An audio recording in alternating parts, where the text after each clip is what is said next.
बिस्मिल्लाहिर्रहमानिर्रहीम। अस्सलामु अलैकुम वरहमतुल्लाहि वबरकातुहू। कुरान ख़्वानी करके मैयत को सवाब देना कैसा है? मरे हुए लोगों को सवाब पहुंचाना। वालिदैन के इंतकाल के बाद क्या औलाद कुरान पढ़कर बख्श सकती है? क्या बख्शना सही है? जो लोग इंतकाल कर जाते हैं, फौत हो जाते हैं, तो उनके ईसाले सवाब करना कैसा है? मतलब ये कि जो लोग जिंदा हैं, नेक अमल करके दूसरों को उसका अजर सवाब दे सकते हैं या नहीं? मोहतरम नाजरीन, ज़रा गौर से सुनिएगा कि कुछ बदनी इबादतें ऐसी होती हैं जो शरीयत में मुंतकिल होती हैं, ज़िंदगी में और मरने के बाद भी। कुछ बदनी इबादतें ऐसी हैं जो अगर हम ईसाल सवाब करना भी चाहें, मुंतकिल करना भी चाहें, तो वो नहीं होंगी।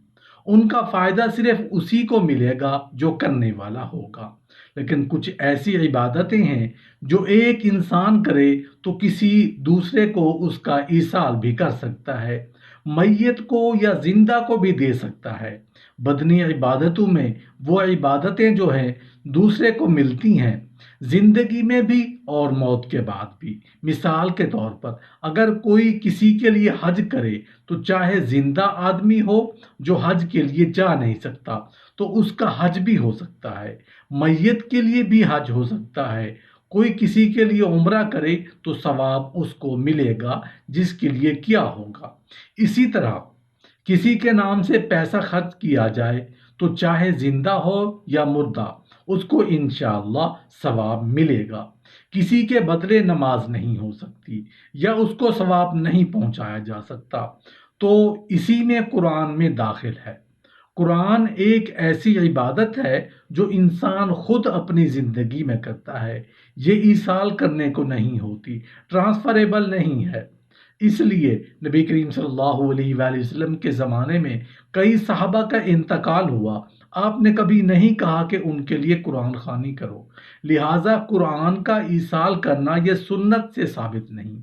हालांकि नबी करीम सल्लल्लाहु अलैहि वसल्लम के ज़माने और उसके बाद में कई लोग इंतकाल कर गए, लिहाजा कुरान का ईसाल ये साबित नहीं है।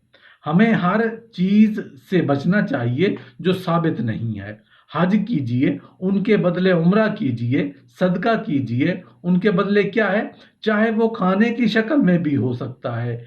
आपने पैसा खर्च करके खाना ला के गरीबों को खाना खिला दिया, वो भी इंशाअल्लाह मिलेगा।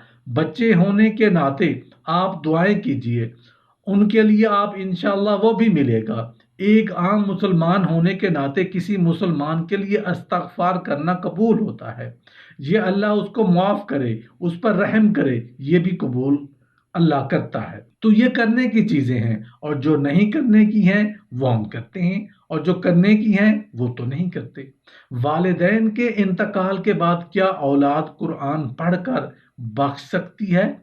क्या बख्शना सही है? तो अब उन तक पहुंचेगा। पढ़ने से पहले नियत काफ़ी है या नाम लेकर बख्शना ज़रूरी होगा? इसाले सवाब के बारे में कुछ बताइए। देखें, सबसे पहली चीज़ तो ये है, मैं बता देता हूँ कि इसाले सवाब हो सकता है तो क्या नहीं हो सकता। आप समझ जाइए, नबी करीम सल्लल्लाहु अलैहि वसल्लम के पास एक शख्स आया और कहा, अल्लाह के रसूल, मेरे वालिद इंतकाल कर चुके हैं, अब क्या चीज़ें हैं जो उनको मिलेंगी मौत के बाद भी? तो आप सल्लल्लाहु अलैहि वसल्लम ने फरमाया, जब इंसान मर जाता है तो सिवाय तीन चीज़ों के उसको फिर कुछ भी नहीं मिलता।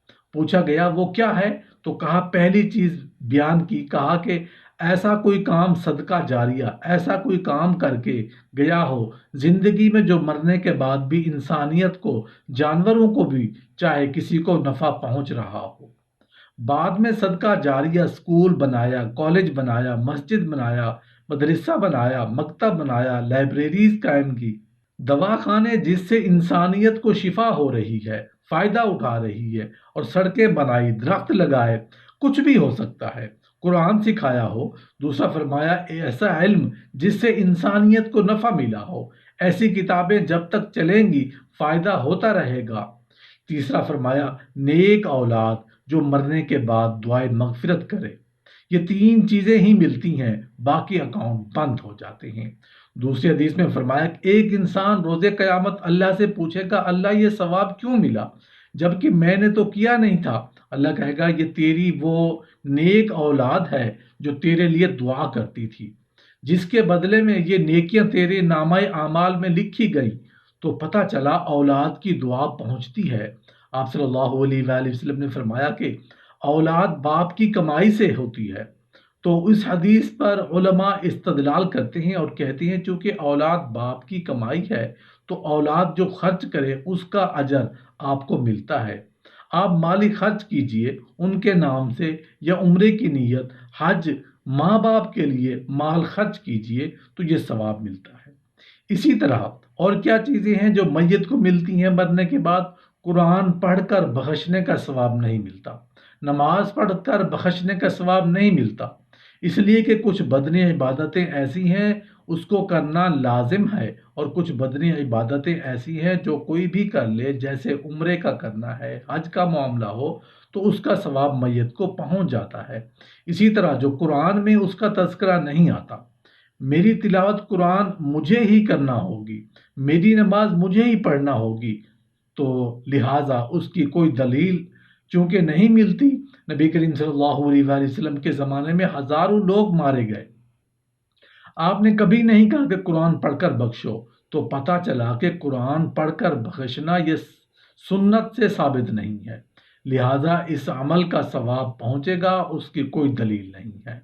بلکہ اگر کوئی اس کو سنت سمجھے تو یہ بدعت میں شمار ہو جائے گا، چونکہ اس کی کوئی دلیل نہیں ہے۔ اگر ہوتی تو رسول اللہ صلی اللہ علیہ وآلہ وسلم اور صحابہ پڑھتے، صحابہ پر تابعین پڑھتے، تابعین پر تبع تابعین پڑھتے، اور دیگر اسلاف پڑھتے، کسی نے نہیں کیا، مطلب یہ عمل درست نہیں ہوگا۔ صحیح مسلم کی روایت ہے کہ نبی کریم صلی اللہ علیہ وآلہ وسلم نے فرمایا جب انسان دنیا سے چلا جاتا ہے تو تمام اعمال منقطع ہو جاتے ہیں سوائے تین اعمال کے۔ ایسا علم جب انسان چھوڑ کے جائے جس سے لوگوں کو نفع ملے، آپ نے کتاب لکھ دی، آپ نے درس دے دیا، آپ نے تقریر کر دی، آپ نے نصیحت کر دی، آپ نے جمعہ پڑھا دیا، کوئی ایسا معاملہ جس سے علم سے لوگ نفع حاصل کرتے ہیں، انسان مٹی میں مٹی ہو جائے لیکن یہ مسلسل اسے نیکیاں پہنچتی رہیں گی۔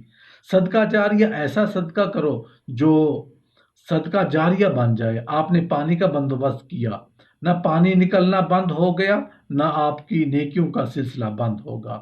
آپ نے اللہ کا گھر بنا دیا، ہر روز سینکڑوں لوگ نماز پڑھتے ہیں، سینکڑوں لوگ ذکر کرتے ہیں، سینکڑوں لوگ جو ہیں اس مسجد میں بیٹھ کے قرآن پڑھتے ہیں، سب کو اجر ملتا ہے جو اللہ نے وعدہ کیا، لیکن سب کے برابر آپ کو بھی ثواب ملے گا۔ آپ نے کنواں کھدوا دیا، ہزاروں لوگ اس کنویں سے مستفید ہوتے ہیں، کوئی پانی پیتا ہے، کوئی جانوروں کو پلاتا ہے، کوئی زمین کو سیراب کرتا ہے، یہ جانور پانی پینے والے وہ بھی دودھ دیتے ہیں، زمین سیراب ہوتی ہے، اناج وہاں سے بھی آتا ہے، اس کو کھا کے نماز پڑھنے والے، نیکیاں کرنے والے ہوتی رہتی ہیں، لوگ نیکیاں کر کے اپنا اجر بھی لیتے ہیں، اور آپ کی نیکی ڈپازٹ آپ نے کھول دیے۔